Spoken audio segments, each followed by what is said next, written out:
Welcome to the deep dive. Today, we're going deep on a Chicago actor, David A. Walker. Okay.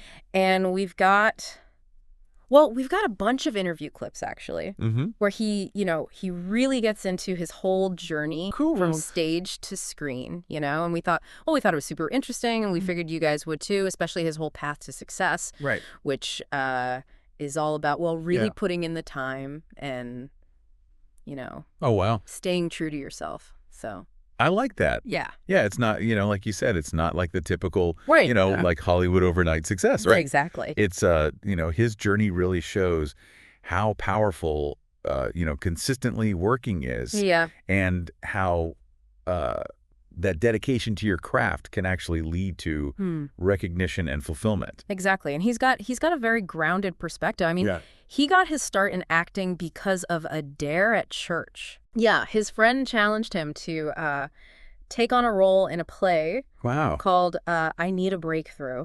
Oh, wow. And it kind of like reignited a passion that he had, Oh, that's cool. back in high school. So. Yeah, it's amazing how, Yeah. these little moments can just Yeah. totally change your life. Totally. And for him, that dare led to over a decade I know. of stage work. It's wild. He believes all those years on stage were absolutely Yeah. the foundation for his discipline and projection and presence skills he still uses today. It's interesting how he really emphasizes that stage work. It wasn't just acting, you know what I mean? Yeah. It was about building a work ethic Mm-hmm. and commitment to the craft. And it's funny how many really successful screen actors have that background in theater. It makes sense, though. Yeah. Stage work really hones all those fundamental acting skills. Right. And that translates so well to film and television. The experience of performing live, memorizing lines, mastering your physicality in front of an audience. It's the best training. Yeah, totally. And speaking of influences, Okay. Walker's a big fan of Wendell Pierce. Okay. Yeah. Especially his work as Bunk Moreland in The Wire. Oh, right. And Walker was so captivated by Pierce's performance. Oh, wow. That he actually ended up playing quite a few cop roles himself early on. He even worried about being typecast, he said. Oh, yeah, I bet. Yeah. I can see that. Yeah, but then he said, thankfully, that that fear subsided as he, started getting offered a more diverse range of roles. Yeah, it's interesting how actors kind of find their niche, but also they're always looking to building a reputation for a certain type of role. Right. But also making sure that they don't limit themselves. Right. Yeah. It's a constant challenge. Totally. For sure. Yeah. So let's dive into how he approaches a role. So Okay. he's got a really interesting script analysis process. Okay. He reads the entire script multiple times. Really? Not just, focusing on his own lines. That's impressive. Yeah. It shows he's really committed to understanding the whole story, the writer's intent. Yeah. It's not just about delivering lines. It's about being a part of a larger narrative. Yeah. Exactly. Contributing to the story overall. Yeah. And he spends a lot of time discussing the character, the script. Yeah. With the director. Oh, cool. To make sure he's portraying the role accurately and he doesn't, shy away from research or anything like that. Wow. He even shared a story about playing a character who committed a terrible crime. Oh, wow. And the research he did, really trying to get into the mindset of someone who was, capable of such an act. That's got to be tough. Yeah, it must have been a really challenging role to take on. Totally. Yeah. And this leads us to a story that might leave you thinking twice about method acting. Oh, no. So he was playing a vampire in a film, and he forgot to, quote, pray that stuff off before going home. And his wife, she actually sensed a darkness around him. Oh, no. Really? Yeah. That's intense. Pretty intense, yeah, right? Yeah, I get that's a good reason to have some boundaries. And really be able to Like separate work life from personal life. Right. Yeah. Speaking of navigating the industry, Walker has some strong advice about knowing when to say no. Oh, interesting. To roles and seeking out mentorship. Okay. So he says it's crucial to, have a moral code and to stick to it when choosing roles. That's great advice for any aspiring actor out there. Yeah. It's easy to get caught up in the excitement of a potential opportunity. Yeah. But it's so important to remember that, your integrity and your values are, more important than anything. Totally.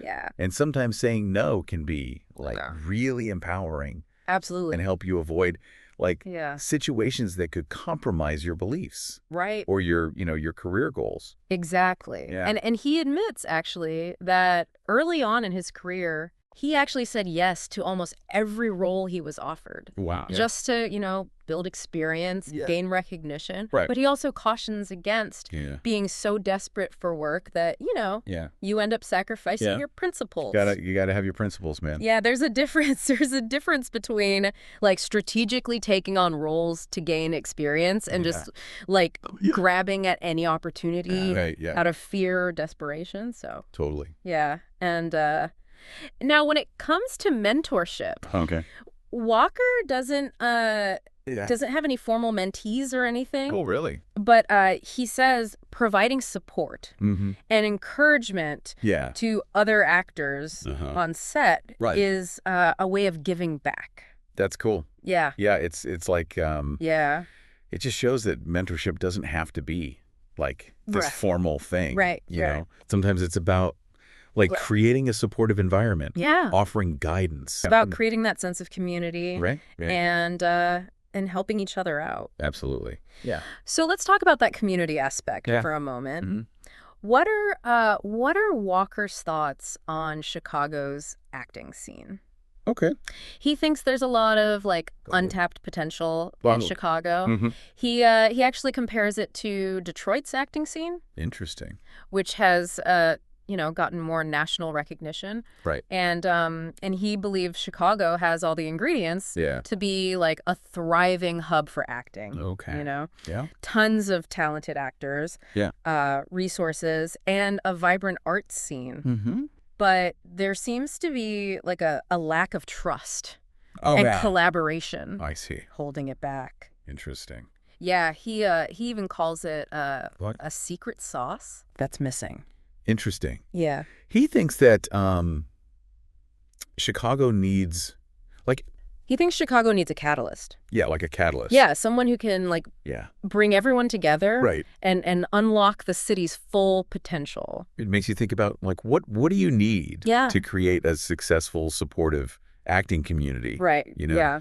Is it strong leadership? Yeah. Is it a shared vision? Is it more opportunities to collaborate? Yeah. It's a good question.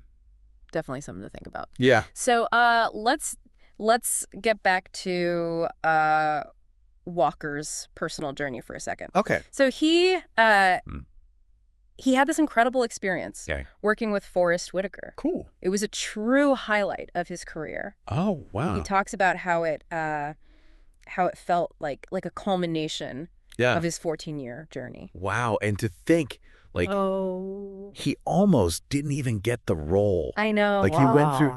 He went through so many auditions. Yeah, auditions and Callbacks, yeah. And then they even and they released him. Yeah, they released him. And then they're wait, no, come back. It's crazy. That's wild. Right. Yeah. What a great example of.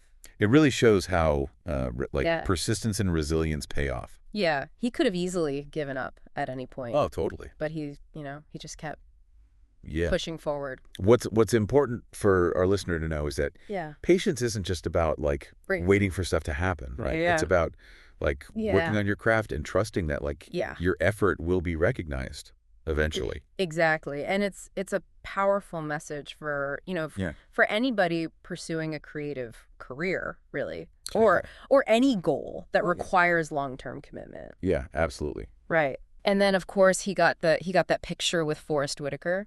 Oh yeah. And he even got a compliment on his performance, which is pretty cool. Yeah, those little moments of recognition. Yeah. Yeah. Like, that must mean the world to him. Yeah, especially after all those years of hard work. Yeah. Dedication. Totally. It's like a reward. Yeah. For all that patience and perseverance. Absolutely. Walker also shared his experience with FICOR. Okay. Which is an alternative to joining the Screen Actors Guild, or SAG. Right. And it's a way to work. Yeah. Both union and non-union jobs. Oh, okay. And so it's about, like... It offers more flexibility. Yeah, more flexibility. Yes. Especially during, like... During strikes. Yeah, strikes or industry shutdowns. Or industry shutdowns, right? And Walker actually, he actually prefers FICOR. Oh, does he? Over SAG. Okay. Because it allows him more freedom. Yeah, I bet. To work on various projects. Yeah, that's awesome. Yeah, it's a good option, I think. Yeah, it sounds like a good option for, for actors who are just starting out. Right, or who just want to have a diverse range of experiences. Yeah. Yeah. And before we dive into more detail on that, let's take a short break. Okay. Sounds good. We'll be right back to explore more of David A. Walker's insights and advice. Ooh. So stay tuned. All right. We'll be right back.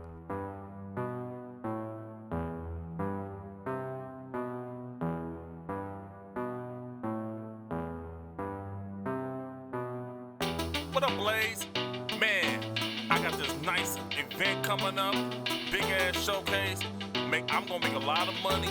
I want you to be part of it, but yeah, I won't be able to pay you. I'm sorry, but I got some more events that's coming up, and yeah, I won't be able to pay you. But it's a free exposure. Well, once upon a time, and it was long ago, people would say that I had talent plus an awesome flow. So I would practice on my talent, make it spark and glow. And when I asked them for their help, and they would all say no. That's when I learned that it was snakes, and I was told the statement that you don't get what you deserve, but what's negotiated. They would try to take advantage, it was slowing me down. Now that I got my shit together, how you liking me now? Raw, what you saw is never short, cause all my talent's 10 feet tall. I clear them all. You big and small pictures, go right through beast mode, watch how I evolve.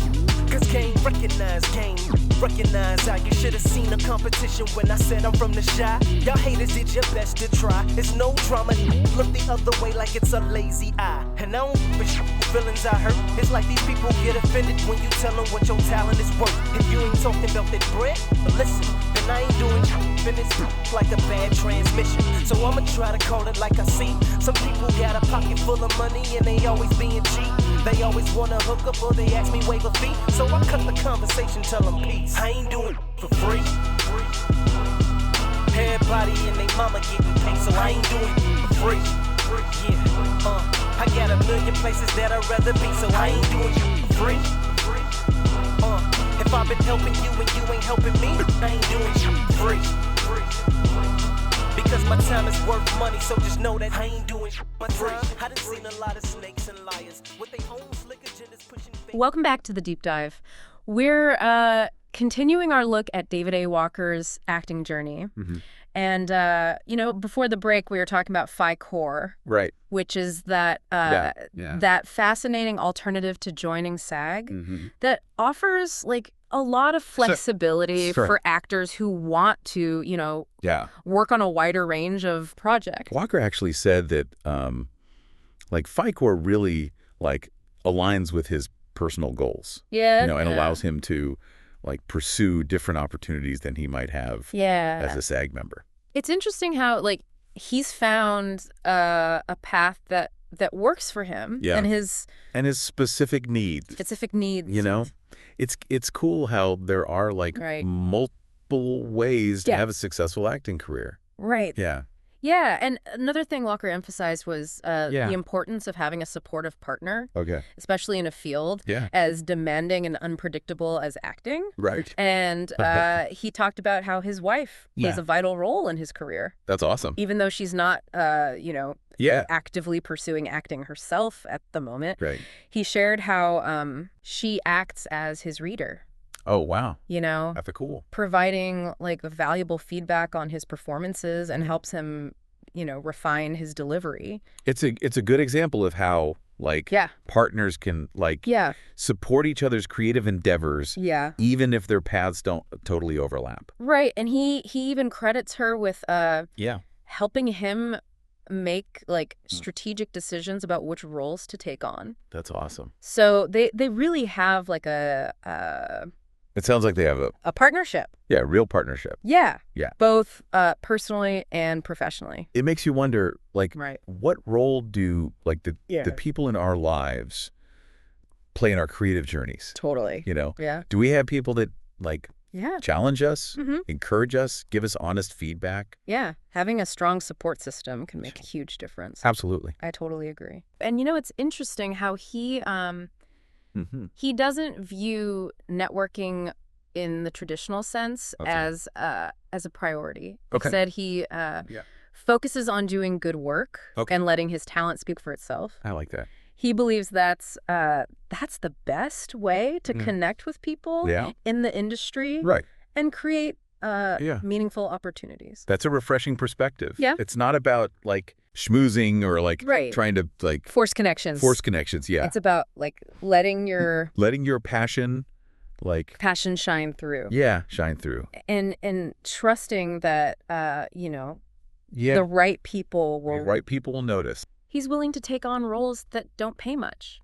Or even, work for free. Yeah. If it means gaining experience. Yeah, totally. Expanding his portfolio. That's smart. He's really focused on building that solid foundation. Yeah, it's all about like in the early stages. Yeah. It's about prioritizing learning and growth over like immediate financial gain. Right. Right. It's about investing in yourself. Yeah. Building a body of work that like showcases your skills and your potential. Totally. And remember that story he shared about playing a character who had committed like a serious crime? It brought up some interesting questions about, Yeah, for sure. the ethical considerations that actors sometimes face. It's something that actors have to grapple with, It's like how do you portray a character authentically? Yeah. But not condone their actions. Right. And how do you immerse yourself in a role Right, that exactly. requires you to explore those dark emotions while still like maintaining your own well-being. Right. It's a delicate balance. Totally. And Walker said that he does extensive research. Yeah, he does a lot of research To prepare for those types of roles. Yeah. To really try to understand like the complexities of human behavior, right? And the motivations behind even the most troubling actions. Yeah.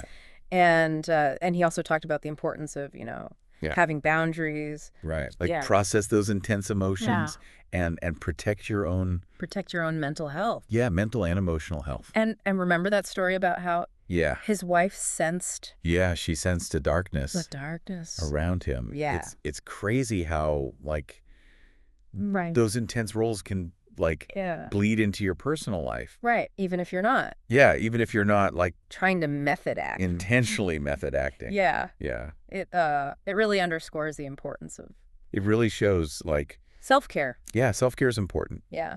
And he offered like a great piece of advice for handling like challenging situations on set, particularly when working with other actors who might be struggling. Yeah. He emphasized the importance of like giving them space to reset. And avoiding unnecessary conflict. Yeah. That's good advice. So until next time. Until next time. Keep diving deep.